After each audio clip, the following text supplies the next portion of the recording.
welcome back. Assalamualaikum warahmatullahi wabarakatuh. Ketemu lagi di YouTube channel aku, YouTube channel Medita.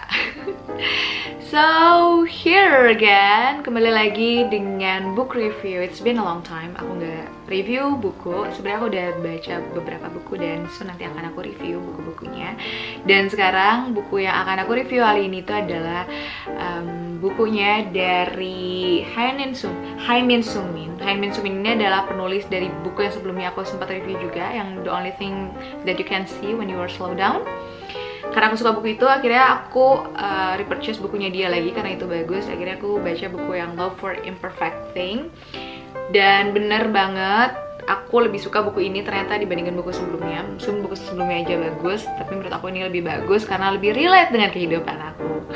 Kenapa? Mungkin karena dulu aku orangnya lumayan perfectionist and ambitious. Karena buku ini tuh sebenarnya intinya itu adalah menceritakan bagaimana kita menerima ketidaksempurnaan kita di tengah dunia itu yang selalu menuntut kesempurnaan dari kita gitu kan.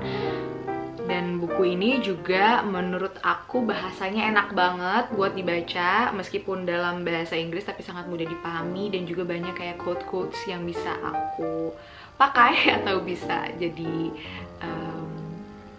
cerminan hidup gitu ya. Karena buku ini malah jadi kayak salah satu buku yang merubah hidup aku. Mungkin nanti juga aku soon bakal bikin buku yang changing my life, dan ini salah satu bukunya menurut aku karena beneran aku kalaupun misalkan lagi stress atau lagi overwhelmed atau misalkan lagi overthinking, aku kembali lagi ke buku ini buat baca beberapa part yang menurut aku bisa menguatkan aku kayak gitu. Oke, sebenarnya konten dari buku ini tuh ada beberapa, tapi aku udah milih dan aku rangkum aja karena nggak enak kalau dibacain semua.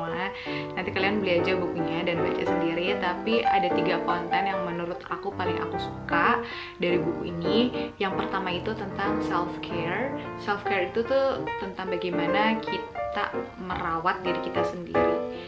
Nah, yang aku suka dari buku ini tuh ada kata-kata bahwa don't be too good. Biasanya kita tuh selalu disuruh be a good person gitu kan, kayak make everyone happy. Nah tapi somehow itu tuh malah jadi bumerang buat kita. Kadang kita tuh terlalu sibuk untuk membahagiakan orang lain padahal nggak ada yang ngebahagiain kita. Atau kita tuh nggak bahagia, diri kita sendiri aja nggak bahagia, kita tuh terlalu fokus untuk membahagiakan orang lain gitu kan. Atau kita tuh sering banget yes person. Apa kalian, mungkin kalau kalian yang anak-anak yang yes person, apa-apa kalau misalnya ada orang yang minta tolong ini yes, apa-apa itu yes. Sedangkan misalnya kalian itu sedang ada di kondisi yang sebenarnya kalian butuh waktu sendiri, atau misalnya kalian juga sebenarnya lagi nggak siap gitu buat mengatakan yes, tapi karena kalian orang yang nggak enakan jadi yaudah ya yes person aja gitu. Tapi di buku ini dikatakan bahwa sebenarnya it's okay to not to be a good person. Nggak apa-apa kok kalau misalkan kita bilang no sama orang gitu. Contohnya ketika misalkan kita lagi capek abis kerja, terus kita punya masalah di kantor, abis dimarahin atasan, atau misalkan kita punya masalah in relationship, punya masalah di rumah, terus tiba-tiba teman kita datang dan curhat dengan setumpuk masalahnya mereka, dimana kita harus ngedengerin masalah mereka juga, dan kita harus akhirnya ngasih solusi juga buat mereka. Nah sebenarnya dalam kondisi-kondisi seperti itu nggak apa-apa kalau kita nolak, daripada kita misalkan malah nambah stres buat diri kita sendiri juga, terus kita akhirnya ngedengerin teman kita yang juga nggak khusyuk gitu, cuman formalitas aja.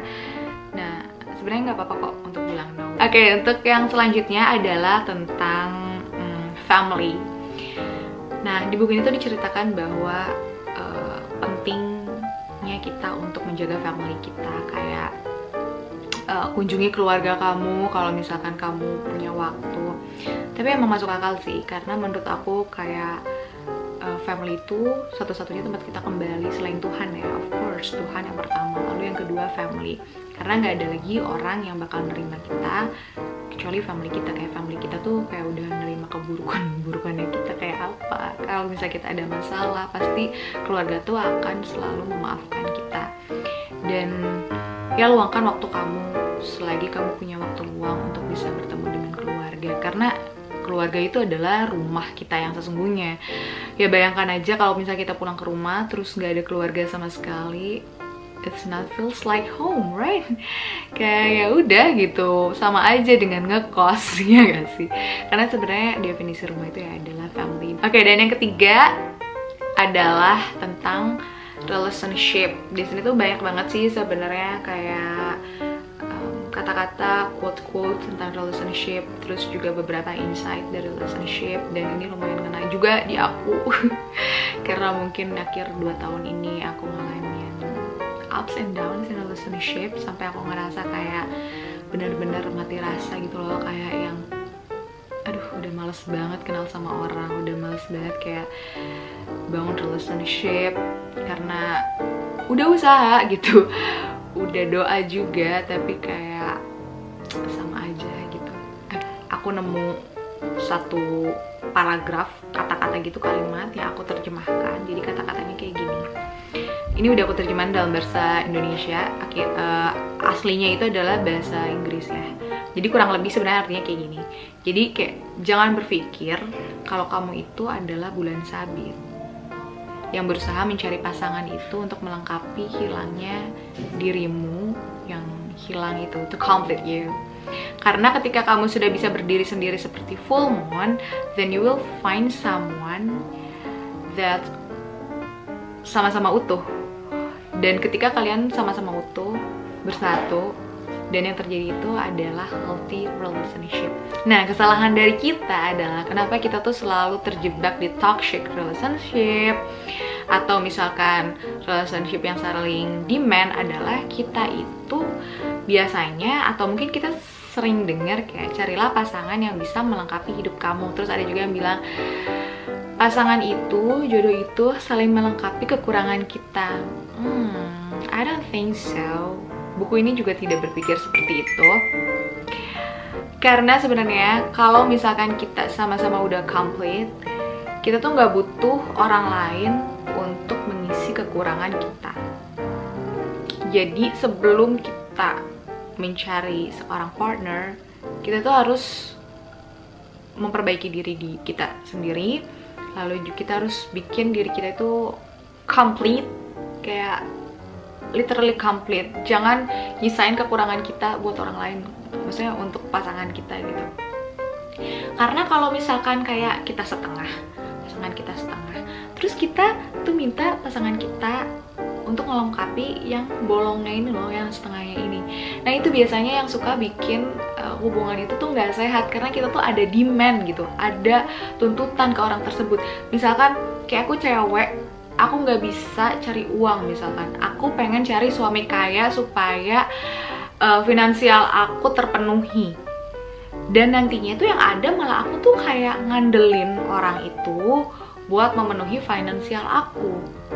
Beda kalau misalkan kalau akunya sendiri sudah financially independent and I don't need a partner buat menafkahi aku gitu, buat bikin aku bisa beli ini itu gitu, karena aku juga sebenarnya udah bisa gitu kan, kayak gitu sih istilahnya. Jadi kita tuh nggak ada demand. Begitupun cowok, misalkan kalau cowok nih belajar masak, cowok bisa ngepel, bisa nyuci, dia tuh nggak akan nuntut istrinya atau pasangannya buat bisa masak, bisa ngepel juga gitu.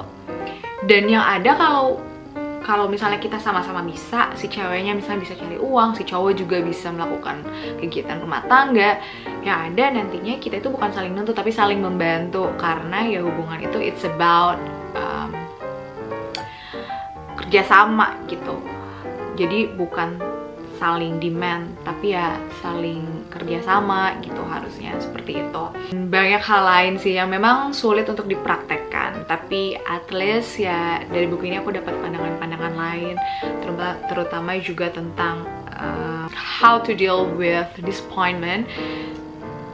Karena buku ini juga bicara bahwa ya kita itu harus memaafkan masa lalu. Seburuk apapun masa lalu itu, sejahat apapun orang sama kita, kayak ya udah maafkanlah gitu. Karena kalau bisa kita mau menjalin relationship itu tuh kayak disappointment, patah hati, itu tuh udah pasti terjadi.